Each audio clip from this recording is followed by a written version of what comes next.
ಯೇಸು ಪ್ರಭುವಿನಲ್ಲಿ ಪ್ರೀತಿಯ ದೇವಜನರೇ, ನಿಮ್ಮೆಲ್ಲರಿಗೂ ಶುಭವಂದನೆಗಳನ್ನು ಸಲ್ಲಿಸ್ತೇನೆ. ಈ ದಿನ ನಾವು ಯೇಸುವಿನಲ್ಲಿ ಜೀವಿಸುವುದು ಎಂಬಂಥ ಪ್ರಸ್ತಾಪದ ಮೇಲೆ ದೇವರ ವಾಕ್ಯದ ಧ್ಯಾನವನ್ನು ಸ್ವಲ್ಪ ಹೊತ್ತು ಮಾಡೋಣ.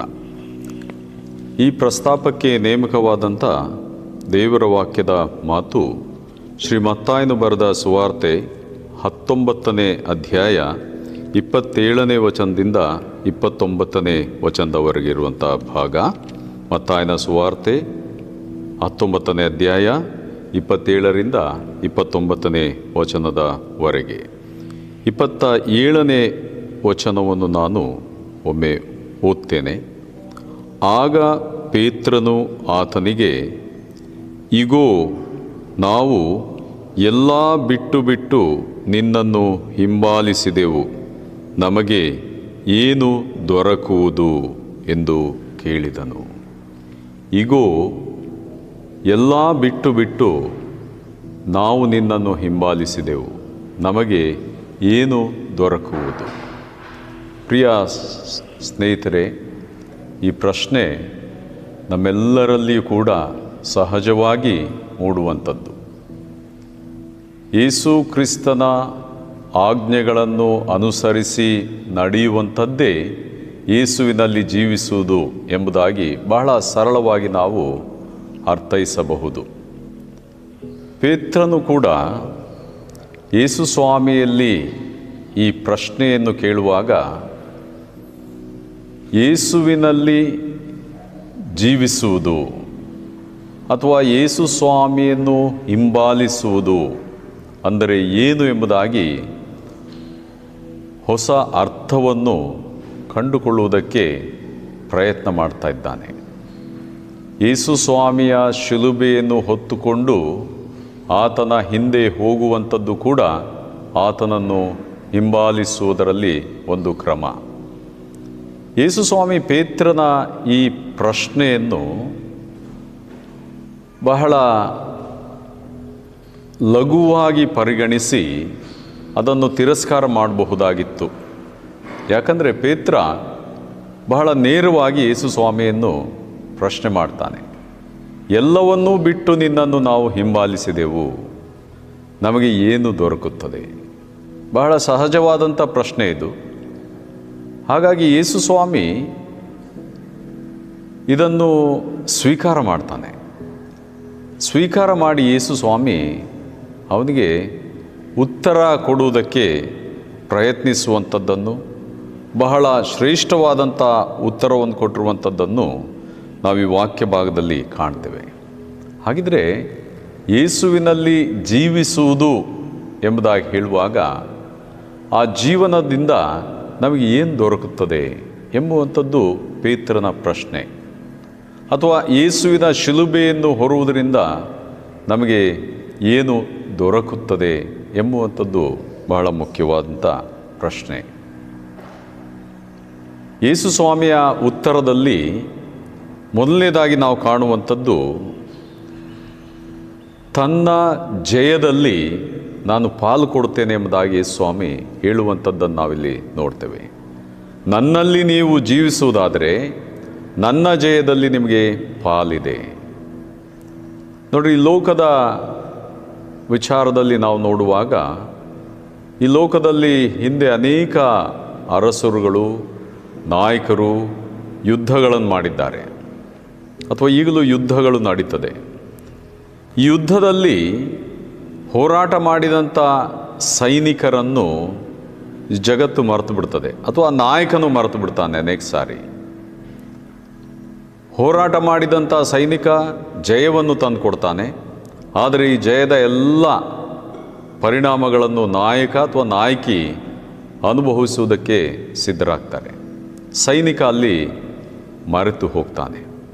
ಆದರೆ ಯೇಸುವಿನಲ್ಲಿ ಜೀವಿಸುವಂಥವರಿಗೆ ಈ ರೀತಿಯಲ್ಲಿ ಆಗುವುದಿಲ್ಲ. ಬದಲಾಗಿ ಯೇಸು ಹೇಳ್ತಾನೆ, ನನ್ನನ್ನು ಹಿಂಬಾಲಿಸಿ ನನಗೋಸ್ಕರ ಹೋರಾಟ ಮಾಡುವವನನ್ನು ನಾನೆಂದಿಗೂ ಮರೆಯುವುದಿಲ್ಲ ಎಂಬುದಾಗಿ ಯೇಸು ಇಲ್ಲಿ ಹೇಳ್ತಾ ಇದ್ದಾನೆ.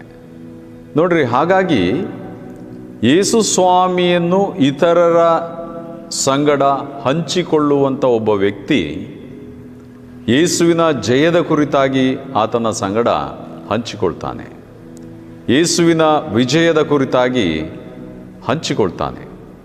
ಯೇಸು ಸ್ವಾಮಿ ತಾನು ಶಿಲುಬೆಯಲ್ಲಿ ಸತ್ತು ಸಮಾಧಿಯಲ್ಲಿ ಹೂಣಲ್ಪಟ್ಟು ಪುನರುತ್ಥಿತನಾಗಿ ಜಯ ಹೊಂದಿದ ನಂತರ ತನ್ನ ಭಕ್ತರಿಗೂ ಕೂಡ ಆತನು ಮಾಡಿದಂಥ ವಾಗ್ದಾನ ಏನಂತ ಹೇಳಿದರೆ, ನನ್ನನ್ನು ನೀವು ಹಿಂಬಾಲಿಸಿದರೆ ನನ್ನ ಜಯದಲ್ಲಿ ನಿಮಗೆ ಪಾಲನ್ನು ಕೊಡ್ತೇನೆ.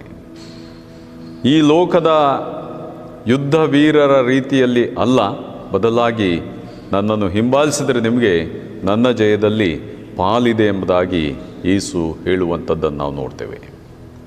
ಹಾಗೆ ಎರಡನೇದಾಗಿ ಯೇಸುವಿನಲ್ಲಿ ನಾವು ಜೀವಿಸುವಾಗ ನಾವು ನೋಡುವಂಥದ್ದು ಮನುಷ್ಯರ ಮತ್ತು ದೇವರ ಅನ್ಯೋನ್ಯತೆಯನ್ನು ಹೊಸದಾಗಿ ನಾವು ಪಡ್ಕೊಳ್ಳುತ್ತೇವೆ. ಮನುಷ್ಯರ ಮತ್ತು ದೇವರ ಅನ್ಯೋನ್ಯತೆಯನ್ನು ಹೊಸ ರೀತಿಯಲ್ಲಿ ನಾವು ಪಡ್ಕೊಳ್ತೇವೆ. ಒಬ್ಬ ವ್ಯಕ್ತಿ ಯೇಸುವಿನಲ್ಲಿ ಜೀವಿಸುವುದಕ್ಕೆ ಪ್ರಾರಂಭ ಮಾಡಿದರೆ ಅವನು ಮನುಷ್ಯರ ಹೊಸ ರೀತಿಯ ಅನ್ಯೋನ್ಯತೆಯ ಸಂಬಂಧವನ್ನು ಆತನು ಪಡ್ಕೊಳ್ತಾನೆ. ಮುಖ್ಯವಾಗಿ ಕ್ರಿಸ್ತನ ಸಭೆಯ ಬಾಗಿಲೊಳಗೆ ಅವನಿಗೆ ಪ್ರವೇಶಕ್ಕೆ ಅವಕಾಶ ದೊರೆಯುತ್ತದೆ. ಆ ಪ್ರವೇಶ ಅವನಿಗೆ ದೊರಕಿದಾಗ ಅವನು ಹೊಸ ರೀತಿಯಲ್ಲಿ ಯೇಸುವಿನ ಜನರ ಅನ್ಯೋನ್ಯತೆಯನ್ನು ಆತನು ಪಡ್ಕೊಳ್ತಾನೆ. ಹಾಗಾಗಿ ಅವನಿಗೆ ಪರಲೋಕ ರಾಜ್ಯದ ಛಾಯೆ, ಪರಲೋಕ ರಾಜ್ಯದ ಅನುಭವ ಈ ಲೋಕದಲ್ಲಿ ಉಂಟಾಗ್ತದೆ. ಮನುಷ್ಯರ ಜೊತೆಯಲ್ಲಿ ಹೊಸ ರೀತಿಯ ಅನುಭವ ಅವನಿಗೆ ಉಂಟಾಗುವಾಗ ಆ ವ್ಯಕ್ತಿ ಯೇಸುವಿನಲ್ಲಿ ನಿಜವಾಗಿ ಕೂಡ ಜೀವಿಸುವುದಕ್ಕೆ ಮತ್ತಷ್ಟು ಹೆಚ್ಚಿನ ಚೈತನ್ಯ ಅವನಿಗೆ ದೊರೆಯುತ್ತದೆ. ಇಷ್ಟು ಮಾತ್ರವಲ್ಲದೆ ದೈವಿಕ ಅನ್ಯೋನ್ಯತೆಯು ಕೂಡ ಆತನಿಗೆ ದೊರಕುತ್ತದೆ ಎಂಬುದಾಗಿ ಯೇಸು ಇಲ್ಲಿ ಹೇಳ್ತಾನೆ.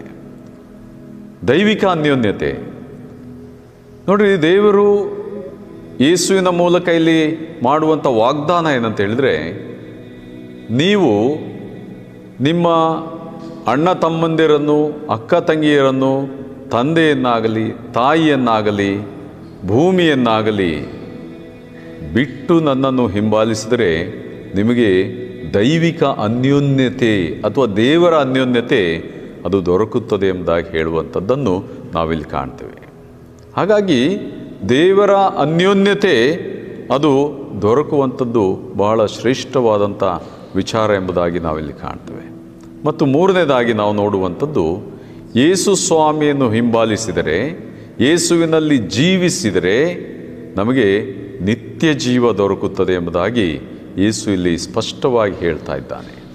ನಿತ್ಯ ಜೀವ ಅಂತ ಹೇಳಿದರೆ ದೇವರಲ್ಲಿ ಇರುವಂಥ ಜೀವ ಅಥವಾ ಸದಾಕಾಲ ಜೀವಿಸುವಂಥ ಒಂದು ಭಾಗ್ಯ. ಹಾಗಾಗಿ ಯೇಸು ಸ್ವಾಮಿ ಹೇಳುವಂಥದ್ದು, ನೀವು ನನ್ನನ್ನು ಹಿಂಬಾಲಿಸಿದರೆ, ನೀವು ನನ್ನ ಕ್ರೂಜೆಯನ್ನು ಹೊತ್ತುಕೊಂಡು ಹಿಂಬಾಲಿಸಿದರೆ ನಿಮಗೆ ನಿತ್ಯ ಜೀವವೆಂಬಂಥ ಶ್ರೇಷ್ಠವಾದಂಥ ಒಂದು ಆಶೀರ್ವಾದ ದೊರಕುತ್ತದೆ ಎಂಬುದಾಗಿ ಸ್ಪಷ್ಟವಾಗಿ ತಿಳಿಸ್ತಾ ಇದ್ದಾನೆ. ಹಾಗಾದರೆ ಯೇಸು ಹೇಳುವಂಥ ಈ ಮಾತುಗಳಲ್ಲಿ ಒಂದು ವಿಶೇಷವಾದಂಥ ವಿಚಾರ ಕೊನೆಯ ವಚನದಲ್ಲಿ ನಾವು ನೋಡ್ತೇವೆ. ಪರಲೋಕ ರಾಜ್ಯದಲ್ಲಿ ಉಂಟಾಗುವಂಥ ದೇವರ ನ್ಯಾಯ ತೀರ್ಮಾನ ಅದು ಮನುಷ್ಯರ ಆಲೋಚನೆಯ ರೀತಿಯಲ್ಲಿ ಇರುವುದಿಲ್ಲ. ಮನುಷ್ಯರ ಆಲೋಚನೆಯ ರೀತಿಯಲ್ಲಿ ಇರುವುದಿಲ್ಲ. ಯಾಕಂದರೆ ಮನುಷ್ಯನು ಹೊರತೋರಿಕೆಯನ್ನು ನೋಡ್ತಾನೆ, ಆದರೆ ದೇವರು ಮನುಷ್ಯರ ಹೃದಯಗಳನ್ನೇ ನೋಡ್ತಾನೆ. ಹಾಗಾಗಿ ದೇವರ ನ್ಯಾಯ ತೀರ್ಮಾನ ಮನುಷ್ಯರ ಆಲೋಚನೆಯ ರೀತಿಯಲ್ಲಿ ಇರುವುದಿಲ್ಲ. ಈ ಲೋಕದಲ್ಲಿ ಒಬ್ಬ ವ್ಯಕ್ತಿ ನಮ್ರತೆಯಿಂದ ಇರುವಂಥ ವ್ಯಕ್ತಿ ಪರಲೋಕ ರಾಜ್ಯದಲ್ಲಿ ಶ್ರೇಷ್ಠನಾಗಿ ಕಂಡು ಬರ್ತಾನೆ. ಹಾಗೆಯೇ ಈ ಲೋಕದಲ್ಲಿ ಶ್ರೇಷ್ಠನೆಂಬುದಾಗಿ ಕರೆಸಿಕೊಂಡವನು ಪರಲೋಕ ರಾಜ್ಯದಲ್ಲಿ ನಮ್ರತೆಯುಳ್ಳವನಾಗಿ ಕಂಡು ಬರ್ತಾನೆ. ಅದನ್ನೇ ಯೇಸು ಮೊದಲಿನವರು ಕೊನೆಯವರಾಗ್ತಾರೆ, ಕೊನೆಯವರು ಮೊದಲಿನವರಾಗ್ತಾರೆ ಎಂಬುದಾಗಿ ಯೇಸು ಇಲ್ಲಿ ಹೇಳುವಂಥದ್ದನ್ನು ನಾವು ನೋಡ್ತೇವೆ. ಹಾಗಾಗಿ ಯೇಸುವಿನಲ್ಲಿ ಜೀವಿಸಿ ಆತನನ್ನು ಹಿಂಬಾಲಿಸುವುದರಲ್ಲಿ ನಮಗೆ ಯೇಸು ಸ್ವಾಮಿಯ ಜಯದಲ್ಲಿ ನಮಗೆ ಪಾಲು ದೊರಕುತ್ತದೆ. ಮತ್ತು ಯೇಸುವಿನಲ್ಲಿ ನಾವು ಜೀವಿಸುವಾಗ ಮನುಷ್ಯರ ಮತ್ತು ದೇವರ ಅನ್ಯೋನ್ಯತೆ ಹೊಸದಾಗಿ ನಮಗೆ ದೊರಕುತ್ತದೆ. ಮತ್ತು ಮೂರನೇದಾಗಿ ನಾವು ಯೇಸು ಸ್ವಾಮಿಯನ್ನು ಹಿಂಬಾಲಿಸುವಾಗ ಯೇಸುವಿನಲ್ಲಿ ನಿತ್ಯ ಜೀವ ನಮಗೆ ದೊರಕುವಂಥದ್ದಾಗಿದೆ. ಈ ನಿತ್ಯ ಜೀವ ದೇವರ ತೀರ್ಮಾನಕ್ಕೆ ಬಿಟ್ಟಿರುವಂಥದ್ದಾಗಿದೆ. ಹಾಗಾಗಿ ದೇವರು ಆತನನ್ನು ಹಿಂಬಾಲಿಸಿದವರಿಗೆ ನಿತ್ಯ ಜೀವವನ್ನು ಕೊಡುವ ಆತನಾಗಿದ್ದಾನೆ. ಪ್ರೀತಿಯ ದೇವಜನರೇ, ನಾವೆಲ್ಲರೂ ಯೇಸು ಸ್ವಾಮಿಯನ್ನು ಹಿಂಬಾಲಿಸಬೇಕೆಂಬುದಾಗಿ ಬಯಸುವಂಥವರಾಗಿದ್ದೇವೆ. ಅದೇ ಸಂದರ್ಭದಲ್ಲಿ ನಮ್ಮ ಮನದಾಳದಲ್ಲಿ ಇಂಥ ಪ್ರಶ್ನೆ ಮೂಡುತ್ತದೆ, ನಾವೆಲ್ಲವನ್ನು ಬಿಟ್ಟು ಯೇಸುವನ್ನು ಹಿಂಬಾಲಿಸಿದರೆ ನಮಗೇನು ದೊರಕುತ್ತದೆ ಎಂಬುದಾಗಿ. ಯೇಸು ಅದಕ್ಕೆ ಉತ್ತರಗಳನ್ನು ಕೊಡ್ತಾನೆ. ನನ್ನನ್ನು ಹಿಂಬಾಲಿಸಿದರೆ ನಿಮಗೆ ಜಯದಲ್ಲಿ ಪಾಲಿದೆ, ನಿಮಗೆ ಅನ್ಯೋನ್ಯತೆಯಲ್ಲಿ ಪಾಲಿದೆ ಮತ್ತು ನಿಮ್ಮನ್ನು ನಾನು ನಿತ್ಯ ಜೀವಕ್ಕೆ ನಡೆಸ್ತೇನೆ ಎಂಬುದಾಗಿ ಹೇಳಿ ನಮ್ಮನ್ನು ತನ್ನ ವಾಕ್ಯಗಳ ಮೂಲಕ ಪ್ರೇರೇಪಿಸುವ ಆತನಾಗಿದ್ದಾನೆ. ದೇವರು ನಮ್ಮೆಲ್ಲರನ್ನು ಈ ವಾಕ್ಯಗಳ ಮೂಲಕ ಆಶೀರ್ವಾದ ಮಾಡಿ ನಡೆಸಲಿ. ಆಮೆನ್.